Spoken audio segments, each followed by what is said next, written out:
Welcome everyone to Dead Talk Live. I'm your host Viz from Walking Dead Now. Want to welcome all of our viewers tonight to the start of the Walking Dead finale weekend. If you're visiting us for the first time and want more information about our show, please visit us on the web at deadtalklive.com. And if you haven't already done so, please also visit us on YouTube. Our channel's name is called Walking Dead Now. Please go ahead and subscribe. And if you're there right now, please go ahead and hit the thumbs up button on this broadcast. Well, I've seen it. I saw the finale. And as I was promised, there'll be no spoilers. None whatsoever on Dead Talk Live. And for any of you that have seen it, please, no spoilers. For those who haven't, let's show some respect. The only thing I'm going to say is that it was worth the wait, and it is freaking epic. And that's all you're going to hear from me. You're not going to be disappointed when you guys do get to see it. Want to welcome Khaleesi, who's with us. Cece Weezy is also joining us. Rick Grimes on YouTube. Marlon is giving us love hearts. Heart Productions is joining us. Karen Griff is with us on Instagram saying, I can't wait to see it on Sunday. A lot of love hearts on Instagram coming up. Let's see. Who else do we have? Anna Ringor is with us. Scene is with us. Bobby is joining us. CD is giving us a smiley love face. TWD for life is also joining us on Instagram. So if you Stan is with us on YouTube as well. So we got a very awesome last minute guest surprise today. Tomorrow joining us live on this show is going to be Iron E. Singleton, T-Dog from seasons 1, 2, and 3 of The Walking Dead. That's right, T-Dog is going to be our special guest tomorrow night right here on Dead Talk Live. We are all jazzed about that. Super psyched to have him here with us. It's going to be a great conversation. We have a ton of questions for him.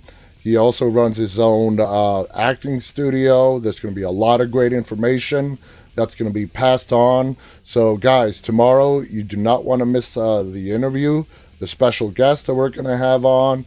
And as always, if you have any questions, which you guys must have questions for T-Dog. If you have any questions for our special guest, please go to our website right up there, deadtalklive.com. Hit on the submission form link and just ask your question. You can even do a video question. Record yourself asking the question. You can submit it directly from your phone, iPad, whatever, straight through the website, and we'll play your video question or ask your text question. So if you have any questions, guys, for T-Dog, Iron E. Singleton tomorrow, please go on ahead and submit them because it's going to be awesome. Let's see. ZV has joined us.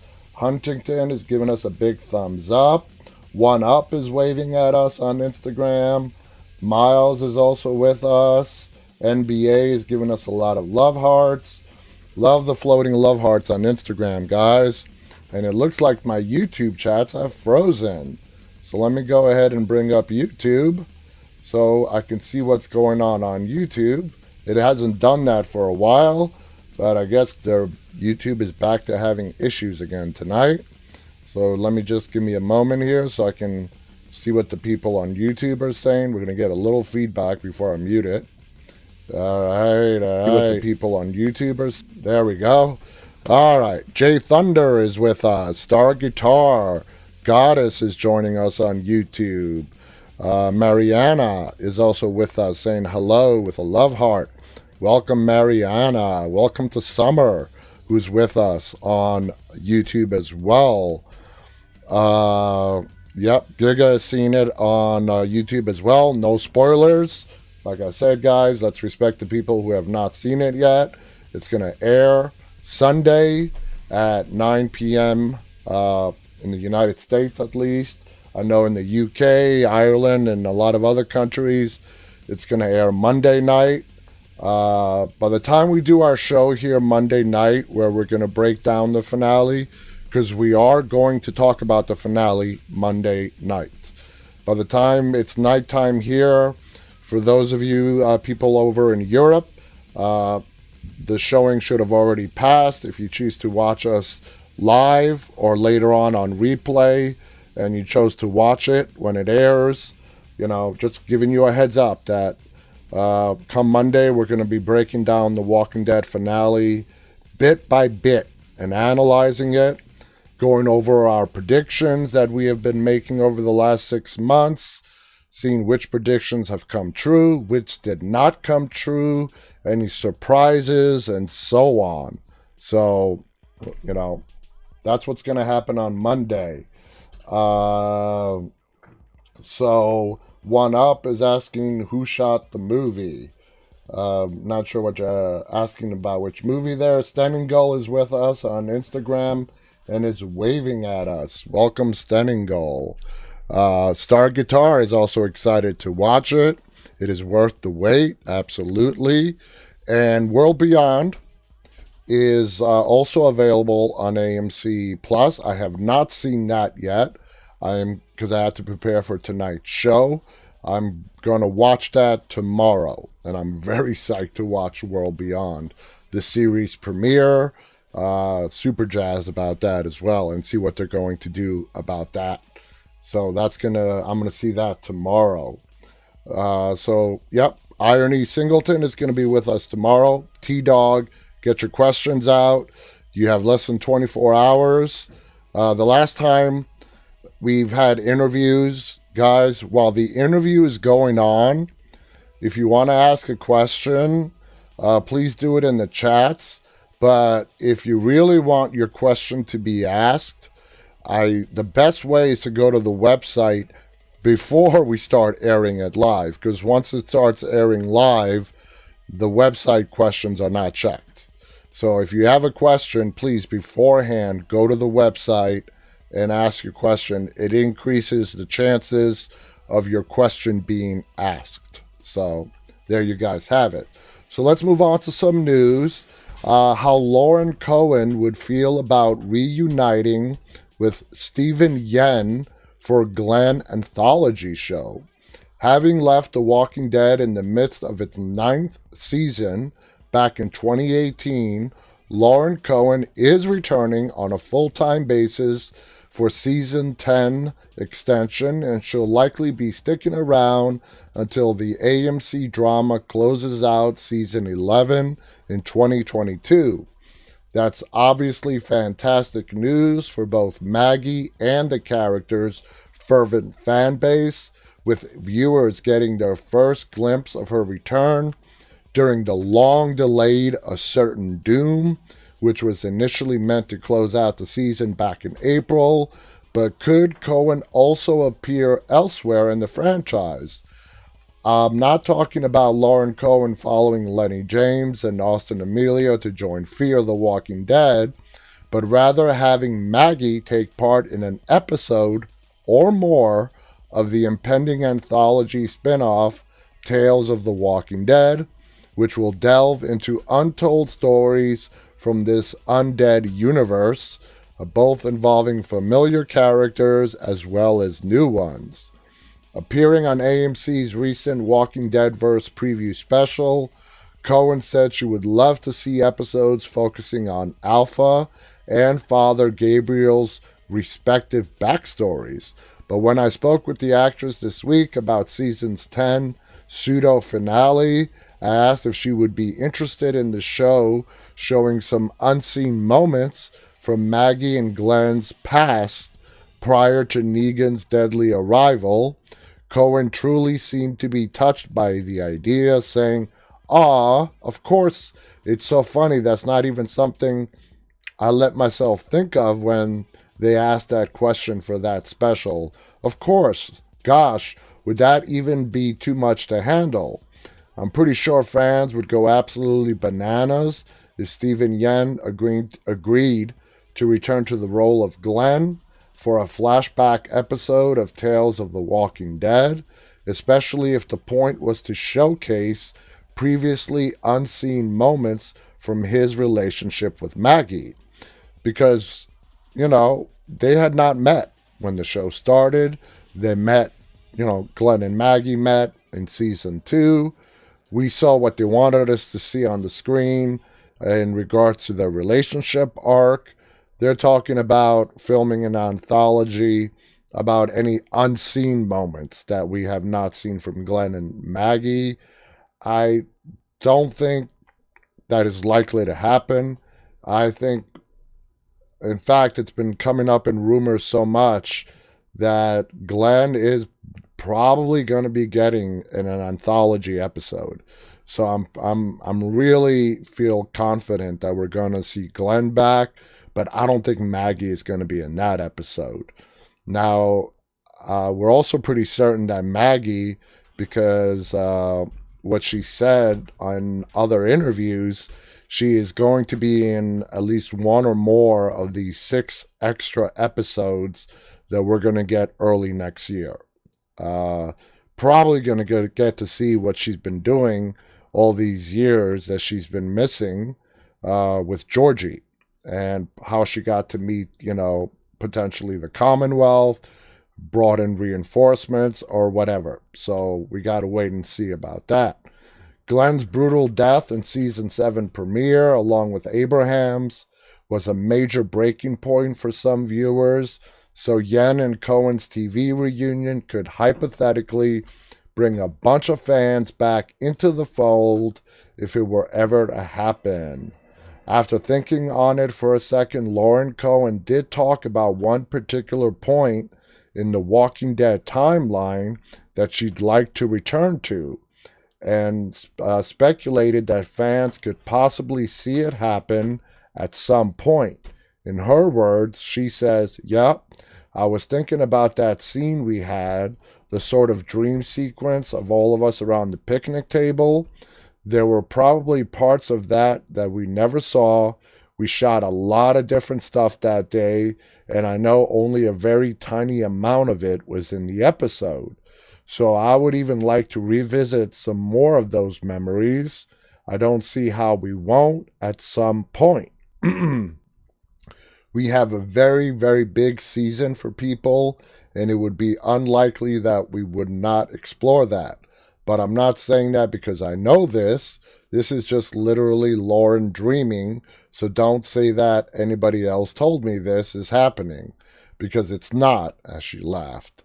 But yeah, as far as the anthology, of course, that would be too much, and I mean too much in a good way. The dinner scene she is talking about, of course, is the dream sequence from the season 7 premiere, in which Glenn is shown to be alive and well, holding on to baby Herschel, despite the fact that his head has already been turned into jelly in the real world. It would definitely be interesting to see what kind of moments were filmed that did not end up making it into the episode. I'm assuming nothing with Maggie and Negan playing charades or anything like that. In any case, it sounds like Lauren Cohen would be on board with bringing Maggie and Glenn back to fans for at least one episode of the Tales of the Walking Dead anthology show. For what it's worth, while Steven Yeun had issues with Glenn's portrayal over the years, he did say back in 2018 that he wasn't interested in reprising the young Glenn that Rick first met in season 1, but didn't fully turn down the idea of returning to the character at a later age. So I can totally understand that, why he would feel that way. Glenn had come such a long way from season 1 all the way up to season 7, where we lost him. I don't blame him one bit for not wanting to go back to how his character was a young kid back in season 1. AZ Gamer is with us on Instagram. Welcome. Mr. Vin is giving us a thumbs up on Instagram. Sylvia is also with us. Let's see what's going on. Khaleesi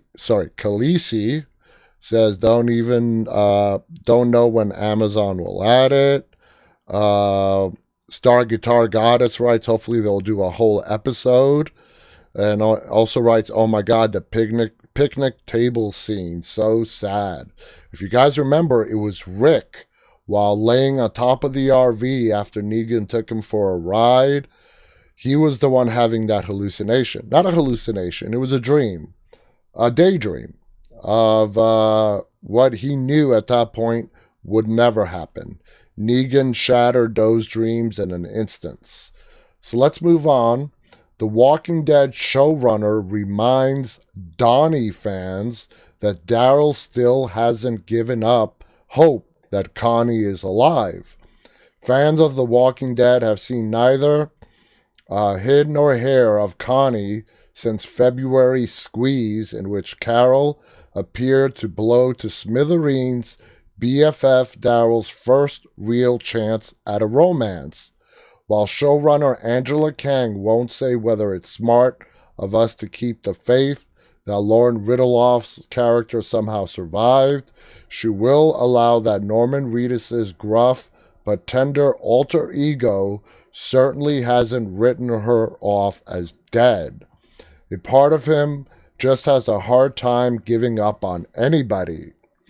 Like with Rick, Daryl saw a bridge blow up and catch fire, and he was like, no, that guy's not dead, and he searched the river for him for years. I don't think he gave up on wanting to find Beth when she was gone either, she adds. In the same way, I don't think he's given up hope of finding Connie. The trouble is, Daryl's a bit distracted at the moment with what the Whisperers and their horde descending on his friend's hideout in the season 10 finale, so he's just trying to cope the best way he can. He's got Judith, who is basically like a goddaughter to him. She's got no parents left, and they're in the middle of this crisis. So he's having to focus very much on what's right in front of him. But, she continues, I don't believe that he's entirely given up hope that Connie might be alive. So I definitely don't believe that he has given up hope that Connie is still out there. Magna made her way back. Definitely believe that Daryl still has hope that Connie's out there as well. So we just gotta wait and see how that plays out. Let's see what's going on. A lot of you guys are talking about the AMC Plus. Yes, The Walking Dead is available on AMC Plus. And they pulled a fast one on us. Going back to that for a second. They said that it would be available 72 hours before Sunday premiere. And during every other episode, if you have AMC Plus, which used to be called AMC Premiere, when it would air literally 48 hours before showtime. Today, they did it earlier than 72 hours. They started showing it this morning, and I was waiting. I didn't think they were going to start airing it till 9 p.m. tonight, and it wasn't until a team member of ours told me that, hey, it's been on all day, and that's when I got my butt into gear and watched it. So they did pull it out even earlier than expected. Though be it a couple of hours, still, it was earlier than the 72 hours that we heard about. I'm a White Boys just joined us. Lindsay Sparks is with us on Facebook. Trixie is with us on Facebook as well, as is Carlos. Welcome, guys. So let's move on to the next bit of news. Julia Ormond discusses the burden of responsibility in joining the Walking Dead universe.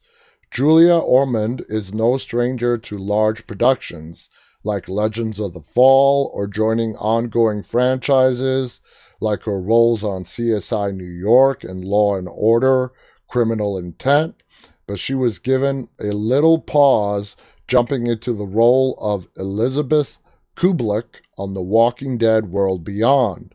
What I found for myself as an actor, that there's this kind of burden of responsibility, Ormond told Decider, or I am going to be big enough, or am I going to be big enough to fill the shoes of this character? Though Kublek is the new character introduced on the premiere episode of the new spin-off, to Armand's point, there's been an enormous amount of build-up behind her.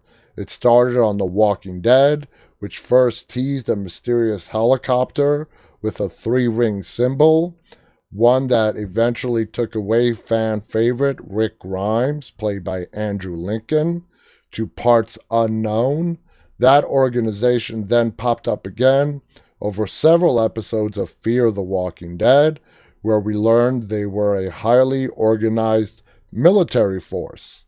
And when they're finally introduced on World Beyond's premiere, titled Brave, we will be able to put a face to the so-called CRM, Civic Republic Military, the conglomeration of 3 cities that include Portland, the campus colonies in Nebraska, the setting of World Beyond, and the CRM itself somewhere in the Midwestern United States. There's such a big buildup around the CRM and the 3 circles and that black helicopter, Ormond continued, and this unforgivable action of removing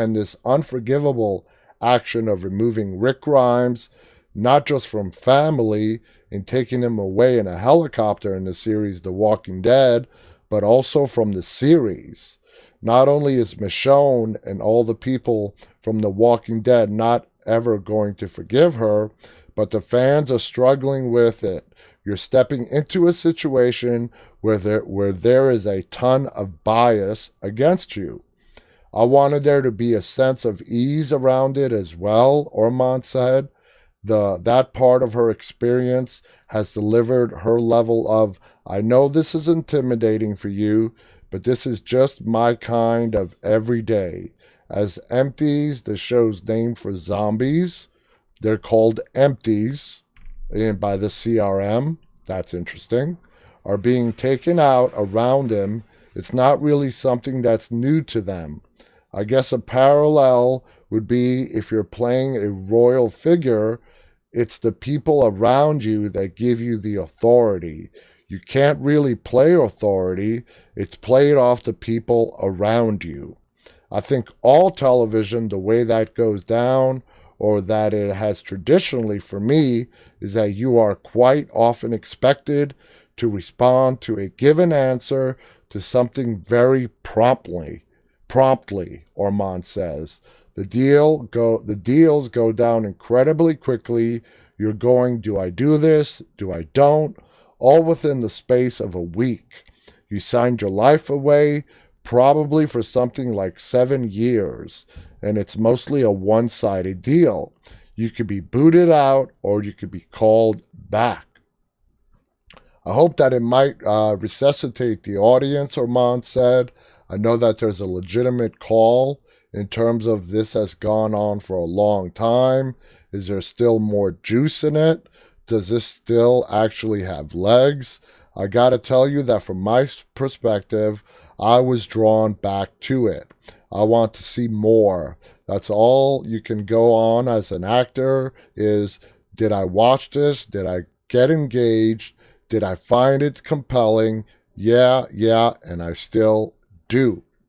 So that's Julia Ormond's very interesting take on the burden that she feels she's taking on as the leader of the CRM in the world beyond, and the fans' bias against the CRM, according to her perspective, for blaming the CRM for taking Rick Grimes away from his family, and of course, the Walking Dead TV series. So that's that's a great take on her part. Let's see, just looking at the chats, a lot of people have come in. Niley is with us on Instagram. Nick the Kid is waving at us. Margaret is with us. Justin has also given us a thumbs up. Keko is with us. So, AZ Gamer asked, did The World Beyond premiere too? Yeah, The World Beyond is available on AMC Premiere as well as The Walking Dead finale, right now. They both got released at the same time. All right, let's move on to the next thing. The Walking Dead showrunner admits she's still figuring out how to end The Walking Dead. She hasn't really put it together yet. AMC revealed that the beloved show would end with a supersized 24-episode series to be aired over the span of the next 2 years, with 12 in 2021 and 12 in 2022.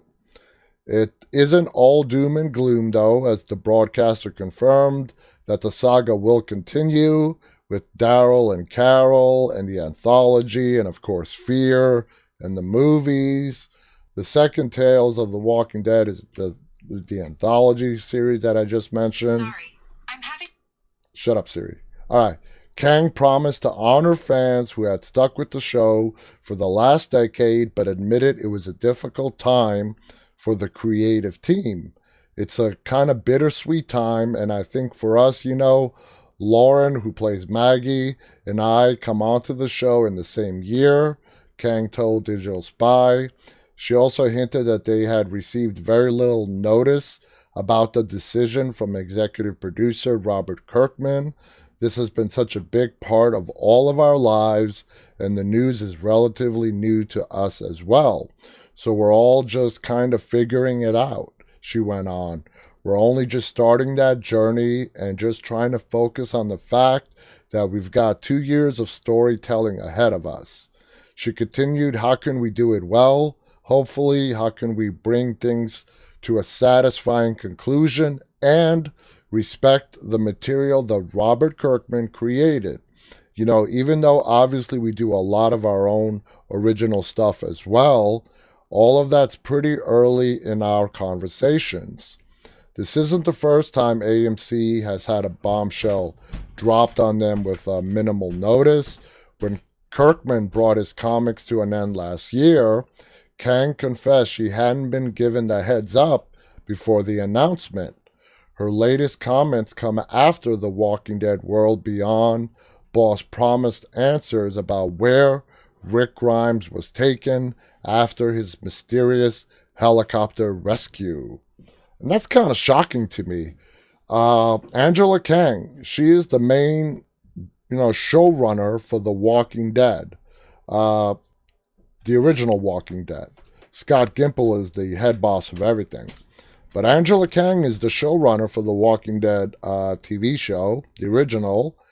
And it kind of surprises me that she was given such little notice, not only about Kirkman wrapping up the comics, but also not that much, notice that they're announcing the end of the show. But yet it falls on the writers and it falls on her to wrap up the original storyline that was started, 10 years ago. So that's a big burden to bear. Big burden to bear. Khaleesi is laughing. Let's see. Denny's is with us on Facebook. Let's see. Star Guitar Goddess writes, says, I don't think the movies will. Due to a question, do you think the Walking Dead movies will follow Fear and the Walking and the World Beyond sector? I think the Walking Dead movie is going to follow World Beyond. I really feel that World Beyond, it's a limited 2-season show. It's only going to be on for 2 seasons. And I think its main purpose is to lead us into the Rick Grimes movies. It's going to introduce us to the CRM officially. Whether any characters go to the movies, that I don't know. I have no idea. We haven't even seen an episode yet of World Beyond. But I really do believe World Beyond is being made for the primary purpose of introducing us to the CRM. And eventually that's going to lead into the Rick Grimes movies. So, how AMC used social video to keep the Walking Dead fans living this summer.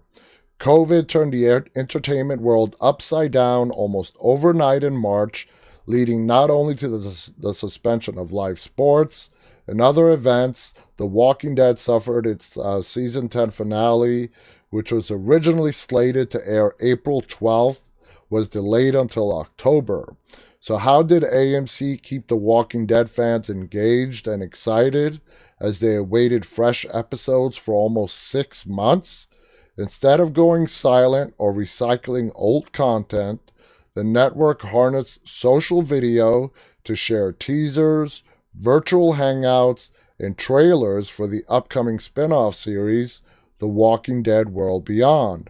That steady drumbeat resulted in millions of views over the long pandemic months leading up to the big day Sunday, October 4th, the air date of the delayed finale, plus the premiere of World Beyond. Promotional extras, notably the Walking Dead most watched Facebook video since April 1st, was not a trailer, but a promotion for the Ryan Hurst, who plays Beta, account takeover, which has generated 2.4 million views since it was posted on April 6th. Other extras include the holy shit, yes, that's the actual branding, moments from previously aired episodes, like this one from Season 10, Episode 8, that's received over 600,000 views and urges viewers to rewatch Season 10 before the finale. AMC also used the video to promote its Endless War Facebook game, which had 119,000 views. The Walking Dead stars are hashtag with you via virtual hangouts. Once stay-at-home orders started being issued, AMC quickly pivoted to producing fresh content via video chats with cast members from the Walking Dead universe. Shortly after the announcement that the Season 10 finale would be delayed, the network launched Friday Night In with the Morgans, featuring Jeffrey Dean Morgan, Negan, and his wife, with guest stars from The Walking Dead and other shows. The weekly series, all about embracing our interconnectedness from home, ran until July 17th, and in total, these videos have accumulated 6.3 million views so far. And then, of course, you've got the teasers and all the trailers that have been being let out, especially over the past several weeks. So that's how AMC dealt with keeping the Walking Dead fans engaged and keeping the interest into the show. So, good bit of information there. I know a lot of us have been watching it. And then you have shows like this that have popped up as well to keep fans interested as well. Alyssa on Facebook says, hello guys, very happy that the season 10 resumes. We're all happy with that as well. So let's get to, let's see, one more post here. It says in the story, season 10, 11, Michonne should be going to find Rick. Michonne has already left to go find Rick. What happens of that? We have to wait and see. Pri is with us on Instagram as well, saying hello. Welcome, Pri. So, our topic for tonight, characters who've escaped near death in the Walking Dead universe. Mark, as I already said earlier in the show on Facebook, there are no spoilers allowed here tonight. So, unless you want to get booted, no. So, topic, characters escaping near death in The Walking Dead. Let's start with Season 1 and work our way through this list. First up is Rick. In Season 1, when Rick rides into Atlanta on the horse, he found along the way that he runs into a herd of walkers right in the middle of downtown Atlanta. After being forced off his horse, he crawls under an army tank because there was no place left to go. As the walkers start to close in on him, he takes a gun to his head and says, Lori, Carl, I'm sorry. And then he almost pulls the trigger when he spots an opening under the tank. He climbs into the tank through the bottom, and the last shot we see before the credits roll is the walker surrounding the tank And even though we do hear Glenn's voice through the radio, it just seemed to be impossible that Rick was going to make it out of there alive. But Glenn saved his life. In that same season, the group, with the exception of Jackie, make it out of the CDC, but this was a close call, with the timer set for the building to explode, the doors not opening, and the glass not breaking. Luckily, Carol had the grenade that Rick brought along. Now, moving on to season 2. When they're searching for supplies on the highway with the abandoned vehicles, Andrea comes face to face with the walker in the RV.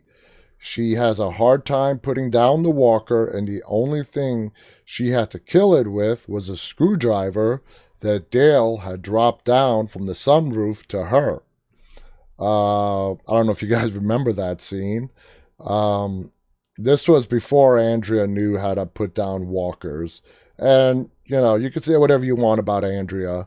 By the time her time was up on the show, she could handle her way around walkers. She could take care of herself. You got to give Andrea at least that much. Mark Anthony, let's see, wants a shout out. Oh, you didn't give out a spoiler, so there's your shout out, Mark. Thank you for respecting the rules. So there's your shout out. Let's go on to the next thing. Carl, the next one is Carl, who got shot by Otis in the start of season 2. He's rushed to the Herschel's farm, where Herschel is able to remove the bullet fragments that are not too deeply embedded, but he needed to perform life-saving surgery on Carl to remove the rest and stop the internal bleeding. There are moments where we think Carl might not make it, with the amount of times Rick has to donate his blood just to keep Carl alive.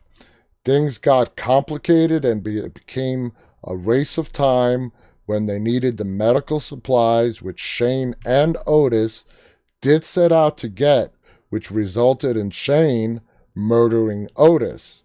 Also in this season, Daryl faced a life-threatening situation when he falls off Herschel's horse while searching the woods for Sophia. Not only does he fall down a cliff into the river, he also had a crossbow bolt pierced straight through his side, and he had to battle 2 walkers before he makes it back to the farm, only to get shot by Andrea, who thought that he was a walker. If you guys remember, also in that moment with Daryl, when he got kicked off the horse, he had that hallucination of Merle. And at that point, I knew we were going to get to see Merle again. And we did. We got to see Merle in season 3.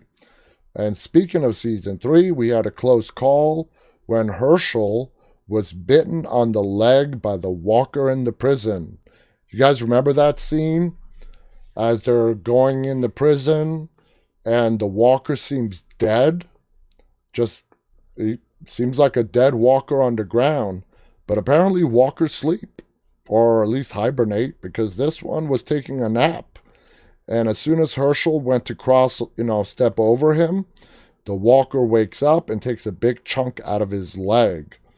Even though his leg was amputated, it was touch and go for a little while, with Maggie staying vigil by his side and tearfully telling him that it was okay to rest and stop fighting.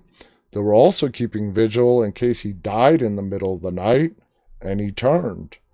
In the comics, Herschel was not bitten by a walker, so his fate could have gone either way.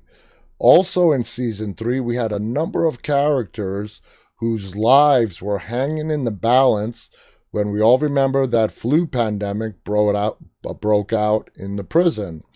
Once again, Herschel's life is on the line as he treats his patients and risks exposure to himself. Glenn and Sasha were also very ill, in particular Glenn, who had to be intubated while patients who died were reanimating around him. Now, moving over to season 5, Lindsay Sparks on Facebook writes, I remember when Andrea shot Daryl. Not cool. Yeah. And she had this really proud look on her face. Like, I got a walker. No, you shot Daryl. Yeah, I remember that very clearly. Tina says, I do as well. Alyssa on Facebook writes, good evening. Good evening to Alyssa.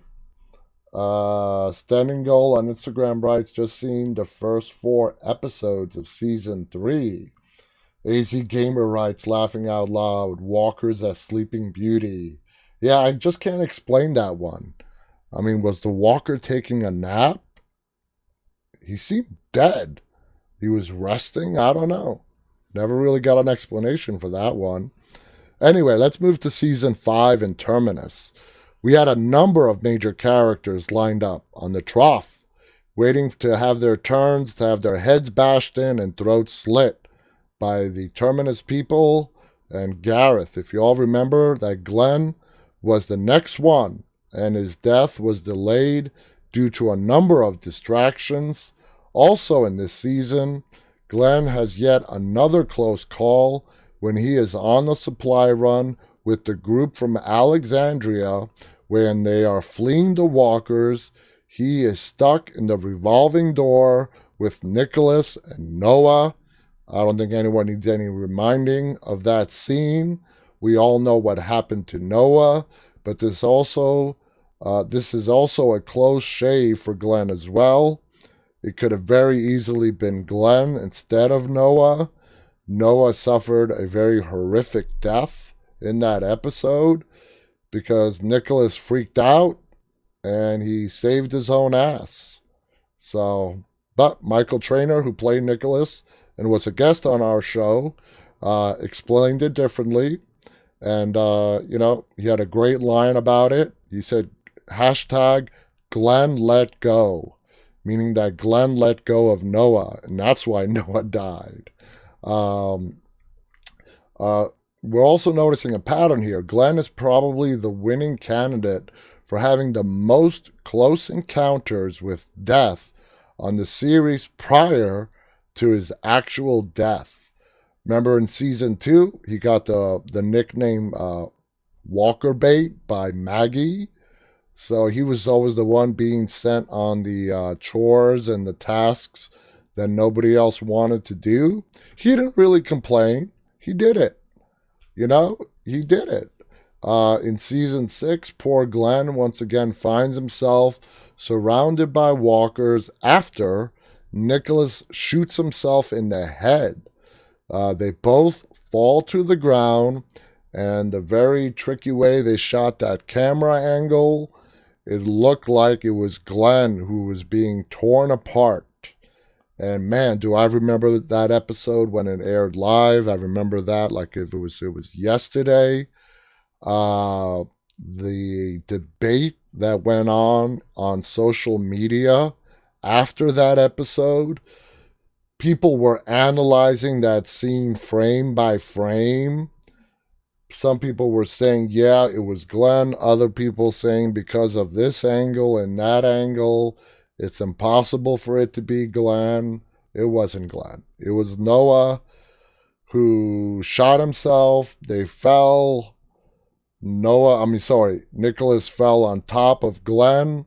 The walkers were having their feast on Nicholas, and Glenn was able to scooch under the dumpster and find his way out, at least wait the walkers out until they left.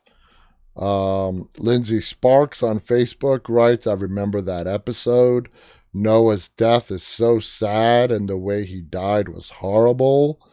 It was.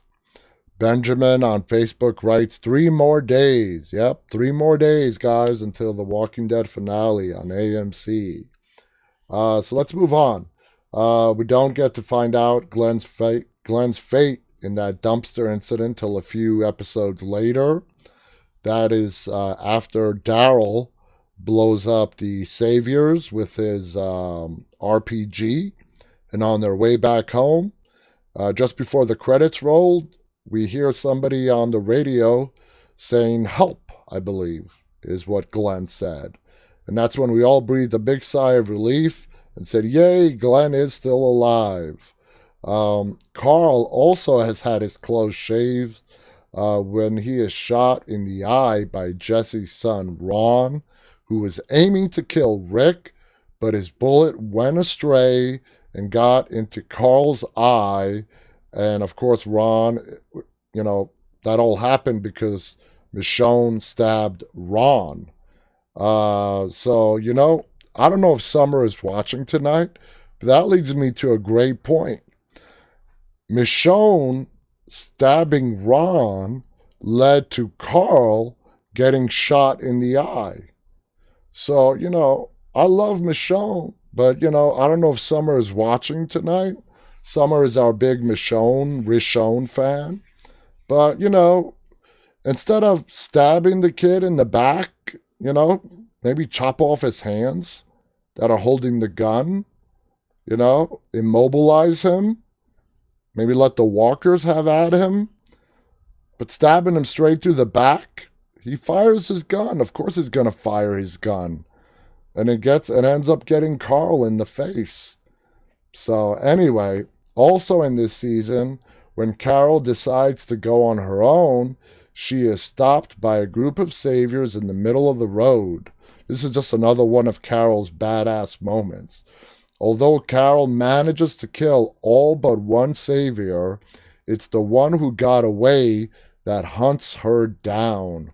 The savior, who is named Roman, shoots Carol in the arm, then the leg, before starting to walk away with the intention of leaving Carol to die a slow death, just like he threatened to do.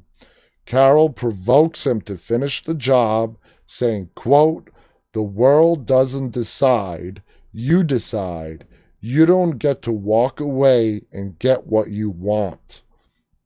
Roman turns back around, walks up to Carol, ready to finish the job, when Morgan shows up and tries to talk him down.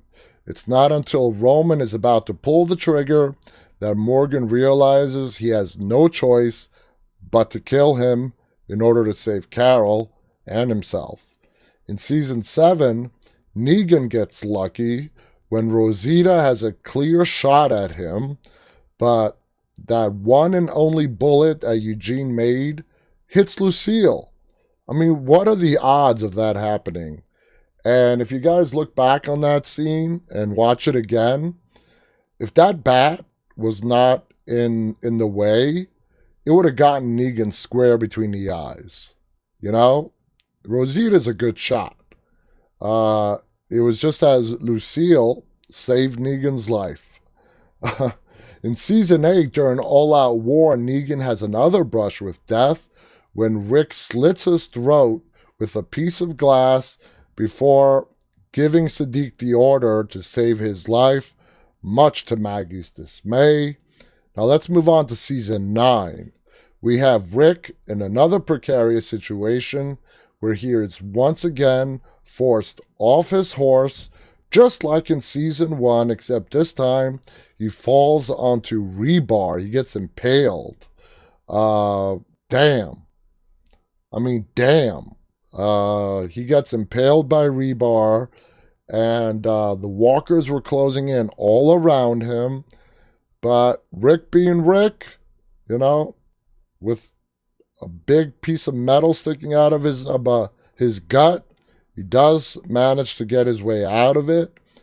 And that leads to his final episode of him bleeding for the entire episode to death. Or what was going to be death, blowing up the bridge, and eventually getting saved and being taken away by the CRM. So seeing the bridge almost run by walkers, again, like I said, he sacrifices. He didn't think he was going to make it. There was no way in hell when Rick pulls the trigger on that dynamite does he think, I may have a chance of escaping this. First of all, he has lost pretty much all his blood. He's on the brink of dying from that. So in an act of heroism, he's like, if I'm going to die, I'm going to go out saving everyone that I care for. and that's why he blows up the bridge. Now, everyone believes that Rick is dead, of course, until we see him get picked up by the CRM. The next one on our list is Jerry, and this is in season 10. If you all remember when Carol makes that bad decision to go after Alpha, which results in her and Daryl, Jerry, Magna, Connie, and Kelly to fall into the cave, which is where Alpha had moved her horde of walkers to. Eventually, the group does find a way to navigate towards what they hope is a way out, thanks to Daryl. Unfortunately for Jerry, he gets stuck in a narrow section of the cave, and there is a walker right behind him, chewing on his boots. And I gotta be honest with you, during that scene, I thought Jerry was a goner. I really thought he was a goner. I thought this is how we're gonna lose Jerry. But after multiple efforts to pull him through, he is able to abandon some of his armor and weapons and does squeeze himself through to the other side. This takes us to two more characters whose lives are thought to be lost when Carol sets off the dynamite and there is a huge cave-in that traps Magna and Connie below them. While Magna does find her way out with Connie, they become separated, and only Magna is the one that makes it back to the hilltop, covered in walker blood, which is how she is able to mix in with the walkers as well as the whisperers. And how Magna is able to blend in so well amongst the dead is easy to understand. She's covered in walker blood. But the whisperers that were amongst that horde, not a single one of them noticed that, hey, this one is not dead and she's not wearing a mask. But, give her credit. She blended in, went unnoticed, and made it into the hilltop. Now, as for Connie, as we discussed in the beginning of this episode, her fate is still yet unknown. Also in season 10, we have Daryl's brutal fight with Alpha that started out by the river, where the other whisperers that Daryl killed. Both Daryl and Alpha already sustained injuries before they take their final stand to an abandoned service station.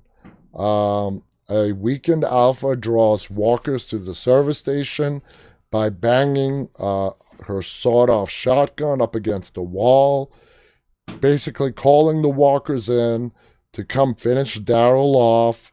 She knew she had a way to blend in. She would probably end up escaping, but Daryl would be killed. When faced with the last walker, Daryl removes the knife from his leg. If you all remember this, if you all remember that he was stabbed in the leg right above the knee by Alpha earlier. After he kills the walker, Daryl seems to start losing consciousness, and you could see that he is bleeding heavily from the leg wound. Now, this was pretty bad for Daryl, but somebody comes to his rescue.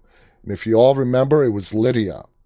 Lydia comes to Daryl's rescue and saves him. He wakes up from being unconscious. Lydia had tended to his wound. She had him propped up against the tree. She also had his crossbow, because when she disappeared, she left with his crossbow. If you guys remember, Lydia disappeared when Carol brought her along. She kind of lied to Carol. Carol lied to Lydia, telling Lydia that she needs her help. But all Carol wanted Lydia for was to show the whisperers that Lydia is very much alive and living with them at the hilltop or Alexandria, and she is seen by Mary/Gamma, and that totally freaks Gamma out, and it's enough for Gamma to turn on Alpha. And Gamma became the spy and gave the information to the Alexandrians as well as the hilltop people, and she paid for it with her life as well. Let's see what's going on. Khaleesi writes, you're just relaying information about the show. I'm a white boy writes, a real man. Misty is with us on Facebook. It's asking how are we doing tonight. We're doing well. Khaleesi also writes, I did too, Viz. Lindsay Sparks writes, great fight between Daryl and Alpha. That was a great fight. That was a better fight between Daryl and Alpha than Daryl and Beta. When Daryl kicks Beta down the elevator shaft, that fight between Daryl and Alpha, I thought was much better. Adriana on Instagram is waving at us. Welcome, Adriana. TSPK is also waving at us. Heba is saying hello as well. Welcome to all you guys on Instagram. JY writes, we need Rick back. We are going to get Rick back, but we are going to get him back in the movies. Anyway, guys, we are almost out of time. So, like a reminder, tomorrow night, guys, like I said, we're going to have Iron E. Singleton, T-Dog, from seasons 1, 2, and 3 of The Walking Dead. He's going to be our special guest right here tomorrow night on Dead Talk Live. Please go to our website, deadtalklive.com, and go ahead and submit your questions for T-Dog, Iron E. Singleton. We're going to be talking, of course, The Walking Dead. We're going to be talking about his acting studio and all his other projects as well. You're not going to want to miss it. Saturday is our Dead Talk Live Season 1 finale. We're going to have a fun night. There's going to be a whole bunch of our team that is going to join me on the screen. It's going to be a fun night. Sunday, for The Walking Dead, we are taking the night off. And we are coming back Monday, October 5th, to break down the finale of The Walking Dead. And then Tuesday, we are going to be discussing The World Beyond with our very special guest and star of The Walking Dead World Beyond, Aaliyah Royale, is going to be joining us live as our special guest on Tuesday, October 6th, to help us break down the series premiere of The Walking Dead World Beyond. So it's going to be an amazing several days to come and several weeks to come. A lot of great stuff happening. It's going to be a great month. Thank you for tuning in tonight. Please visit us on YouTube if you haven't already done so. Subscribe. Our channel's name is called Walking Dead Now. I'll be back on the air again tomorrow night with our very special guest, Iron E. Singleton, T-Dog from The Walking Dead Seasons 1, 2, and 3. And until then, guys, stay safe, stay walking.